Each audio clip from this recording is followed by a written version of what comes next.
and an awful lot happening in all sorts of areas of New Zealand life.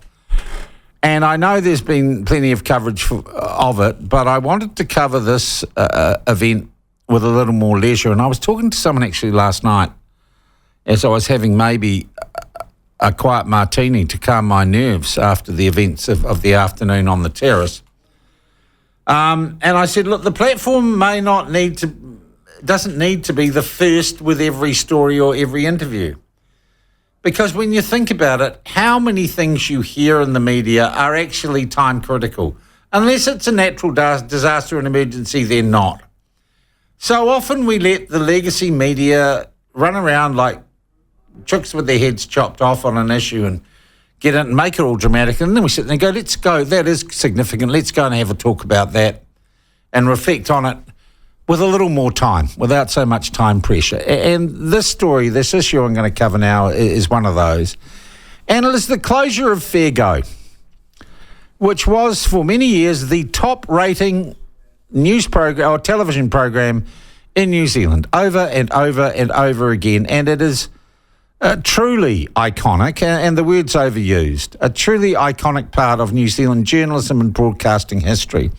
A part that I was lucky enough to be part of because I met a guy called Kevin Milne at a party at Barry Soper's in 1992. We seemed to get on. I was working for TV3 at the time, and he said, I'll have a talk to my people, and that's how I joined Fair Go. And it gives me great pleasure to have Kevin on the program with me this morning to talk about Fair Go. How are you, Kevy? Oh, lovely to hear your voice. I'm really good. Remember that party at Barry's? Yes. Yeah, although we must have met fairly early in the evening because I don't remember the ends of those parties quite so well.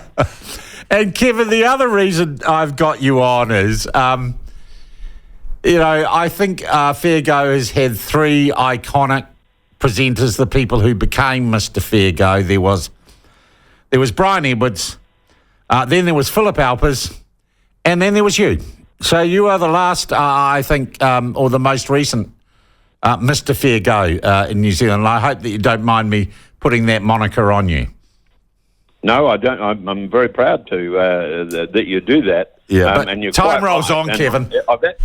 I've been a little bit disappointed that Brian's name has not come up in all the discussion about Fair Go, and he set the tone for it. Yeah, and I think he's the key guy, really. Yeah, it was based actually, Kevin.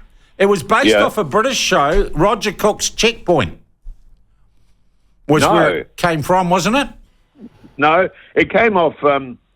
It came off a program I think called That's Life. Ah, okay. Another consumer show run by gosh, I've forgotten the name now. And it was very, very similar, very similar. And what it did was introduce humour in amongst the serious stuff. And I think that's what made Fair Go quite different to all the others. Yeah, it wasn't all gritty, hard-edged. It had I'm not going to say clunkiness to it. It had a deliberate nerd. It's kind of geeky, nerdy almost. Yeah. Yes, I know.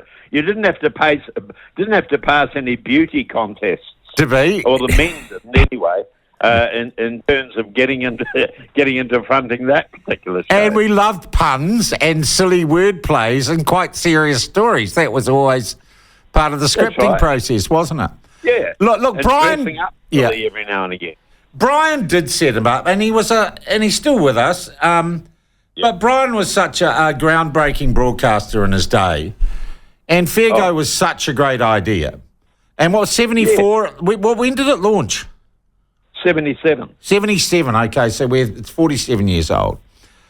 Sean, I can remember before Fair Go, when they used to do stories, mainly I'm thinking of radio actually, and probably ZB back in those days, where if they referred to an issue involving a retailer, they would just say a well-known retailer in Lambton Key has been, if they were in court or whatever. They never used to say the names, because they were always scared of being sued. Sued or losing advertising dollar. Yeah, well, that too, yeah. Yeah. Yeah. And good on TVNZ for taking that risk, although they spent a hell of a lot on lawyers, as you remember. Yeah, yeah. We had lawyers but that hanging was over the our thing shoulders. that Brian established, was the integrity of the journalism and the production of the program, and it was insulated from the salespeople, and it was insulated to a certain extent even from the programmers at Television New Zealand. We were our own little resistance cell out there at Avalon, weren't we? And I don't think the sales department liked that all that much. No. But there you go. But the great thing was it rated its mammary glands off, Kevin. It absolutely did. It was phenomenal. If you talk to Brian about those days, they were not expecting this, but it just rocketed almost straight up to number one. The other thing, Kevin, that struck me was in the days before social media, it connected with its audience because it told its audience's stories. Yes, yes. I always think that was the reason it was successful. Yeah. We didn't set the course. We didn't set the course of the program. It was the readers that did, and the listeners, viewers. What do we call them? The audience. Oh, viewers. Yeah. Sorry. Yeah. What am I talking? Yeah. Viewers. Yeah. So, and particularly this happened when emails came in. Yeah. The whole program got a new life because you remember in the old days, writing a letter to anybody was a hassle. Yeah. You had to go down and buy a stamp, make sure you had a respectable envelope and piece of paper, and all that sort of stuff. Suddenly, you could be angered by something and you're straight onto your computer and firing off a nasty email to fair go. And they were great. We were getting up to about 200 a week. Yeah, that's right. It was huge. And we solved or we settled more disputes than ever got on television. Oh, people ask me about that, and I think, and that's actually one of the sad things about its demise, is that it's not just we're missing a TV show, but hell of a lot of people are helped every week just by going into a store and saying, if you don't sort this out, I'm going to go to Fair Go. And Kevin, I did it. You'd ring someone who was the centre of a complaint. You'd make one phone call. And like half an hour later, you get a phone call from the people who make one. Oh, it's all been sorted out. What happened? Yes, we actually had to make a rule that program that if an issue hadn't been sorted out before we made the call, it would continue to go to air because otherwise people would just wait for Fair Go to ring. Well, I had that great case with the lawyer with the conflict of interest, who the day I was flying down to film the people who had ripped off, settled with them, got them a whole new house, and they never cooperated with the story, but we went ahead with it. And he sued us for defamation. He lost, and he had to pay $500,000 in costs. Yes. Yeah. Yes. Extraordinary. I remember all that. Yeah.